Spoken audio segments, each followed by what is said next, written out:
welcome to Storytime to Go. This week we're doing Jan Brett's The Gingerbread Baby, and we have a special craft that you'll be able to pick up at Southside to do along with our story. But first we'll start with our book. This is written and illustrated by Jan Brett, meaning that she wrote it and she drew all the pictures. There's a little hint when you read a Jan Brett story, and she always does these wonderful frames around her stories, and in the corners or on the sides she always gives you a little clue and a little hint of what might be on the next page. So let's start with the Gingerbread Baby. It was cold outside, but it was warm inside. A fine day for gingerbread, Maddie thought. Maddie's mother put the big blue bowl on the table and lit the stove. Maddie took down a worn-looking cookbook with old-fashioned writing on the cover. He opened it up to the page that said, Gingerbread Boy. See how there's a little hint here inside our gingerbread shape of the inside of an old-fashioned recipe book. They measured and mixed.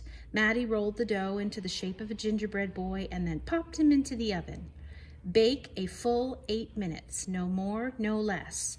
Do not peek, the recipe said. Maddie listened to the clock. Tick, tock, tick, tock. 1 minute, 2 minutes, 3, 4, 5. Maddie couldn't wait any longer. He opened the oven door to take a peek, and instead of a gingerbread boy, out jumped a gingerbread baby. He pranced around the big blue bowl. I'm the gingerbread baby, fresh from the pan. If you want me, catch me if you can. Now let's look at our little hint, see what we might find on the next page. Maddie's mother reached for the gingerbread baby to put him back in the oven, but he ran all around the kitchen. The door opened and in came Maddie's father. What is that delicious smell? He asked as the gingerbread baby tumbled through his legs and outside into the yard. There he goes. He ran by the tabby cat. She twitched her tail and sprang at him. They rumbled and tumbled, but the gingerbread baby came out on top. He ran toward the garden wall. The dog caught a whiff of the tasty ginger and sniffed along behind him. But the gingerbread baby was halfway up when the dog caught up. He barked and he barked as the gingerbread baby climbed over the wall. Maddie was still outside. He heard his mother and father yelling. He heard a cat meowing and a dog barking, and he heard the gingerbread baby shouting, Catch me if you can. Maddie opened up the worn-looking cookbook for the second time. Meanwhile, the gingerbread baby wheeled on down the path and into the barn. The goats looked up as he somersaulted across their backs. The last one tried to catch him, but the gingerbread baby was too fast. Martha and Madeline were standing by the well when the gingerbread baby stopped to take a drink. They looked at each other and winked. Martha started to talk to him while Madeline tipped up behind him with the bucket. But they couldn't fool the gingerbread baby. Look, she's going to try to catch him. He took a braid from Martha and a braid from Madeline and tied them in a knot and ran down the road. Back at the house, Maddie stirred and mixed and rolled the dough. He shaped it, put it in a pan and into the oven. Tick-tock, tick-tock. 8 long minutes, but this time he didn't peek. I will catch him if I can, Maddie said to himself. As he was bouncing along, the gingerbread baby saw a farm wagon just ahead. He jumped in and he settled down for the ride next to a mama pig. The smell of gingerbread was too much for her. She tossed him high in the air, closed her eyes, and opened her mouth. But the gingerbread baby twisted in the air and came down hard on her porky snout. That's her nose. I'm the gingerbread baby, too quick for the mother and the father, too fast for the cat, the dog, and the goats, too clever for Martha and Madeline, too smart for the mama pig. Who's left? Catch me if you can. Feeling smug, the gingerbread baby strolled along by himself until he came to a bridge that crossed over the village. Just as he got to the middle, he heard running feet behind him and he saw a crowd of villagers ahead of him. The gingerbread baby was trapped. He jumped up on the railing, flipped backwards through the air, and landed on a chunk of ice floating down the river. The ice bobbed along with the gingerbread baby dancing on top and singing in a loud voice, "Look at me, and what do you see? The best gingerbread baby ever." Until his feet got cold and he jumped ashore. Look at everybody that's chasing him. Who was that watching from the trees? It was a fox.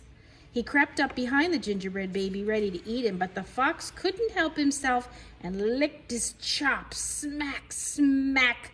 The gingerbread baby heard him and ran as fast as he could. Just when the fox was catching up, the gingerbread baby saw the milk and the cheese man with his can of milk. The perfect hiding place, he thought. He lifted the lid and he lowered himself inside. He was so pleased that he sang at the top of his little gingerbread voice, "Ha ha and hee, you'll never find me. I'm the gingerbread baby, catch me if you can." The milk and the cheese man heard the gingerbread baby's voice. "Who's meddling with my milk?" he shouted, and he lifted the lid. But the gingerbread baby was ready. He jumped up and he tweaked his nose. See what Maddie is building? Do you know what that is? Here comes everybody chasing our little friend, the gingerbread baby. Now the milk and the cheese man, the fox and the villagers and the mama pig and Martha and Madeline and the bleating goats and the barking dog and the meowing cat and father and mother were all after the gingerbread baby and getting closer, and he knew it. The brash baby was not as peppy and proud as he had been. He sniffed a familiar smell and he followed his nose into the woods. He couldn't believe what he saw. There in the middle of a clearing was a gingerbread house, frosted with sugar and covered with candy, and doors with peppermint handles wide open. The gingerbread baby clapped his hands with glee and he ran inside. See our little friend watching from the trees? In a tick-tock tick, everyone arrived in the clearing, but all they found were bits of frosting and peppermint candy and some crumbs. The father exclaimed, "The gingerbread baby has finally met his match." "I wonder who it was," Mother said. "We better go home and let's tell Maddie." "Hello, Maddie," his father said when they got home. "We never did catch that gingerbread baby. All we found were some crumbs in the snow." "I see you've been busy," Mother said, looking at the gingerbread house Maddie was holding. "Too bad we never caught that gingerbread baby." "Too bad," said Maddie. "Where do you think the gingerbread baby is?" Only Maddie could hear that tiny voice from inside the gingerbread house. Do you guys think you know where he is? There he is! "I'm the gingerbread baby, lucky as can be to be living in a house that Maddie made for me." The end. Now this week, we have a special gingerbread craft that's going to come in your bag. Here's the instructions. They're pretty simple, but I'm going to walk you through it easily. We're going to make, oh, look at all my beads. We're going to make a gingerbread man necklace, or a gingerbread baby necklace if you prefer. So here's going to be the middle part of our necklace. Here, I'll move those beads so that you can see better. And here's the string. So what I did is I put the string through here first. And then I matched it up like that. Okay? And then there are different kinds of beads. There's 2 eyeballs, so we know where those are going to go. So you can put those on later on with some glue if you have some, or just make little tape bubbles. But for right now, I'm just going to show you how to put the beads on and the fasteners at the end. So one of the things you can do is, if you want to make a pattern, you can lay out your pattern first. So you can say, okay, let's pretend maybe we'll start with red on each side. If you want it to be the same on each side, that's called symmetrical. And then you can do maybe a green one on each side and a red one, a white one. And then maybe another red one. And then maybe another white one. And so if that's the pattern that you're happy with, then you take your string and you just drop the beads right down in the order that you picked onto your string.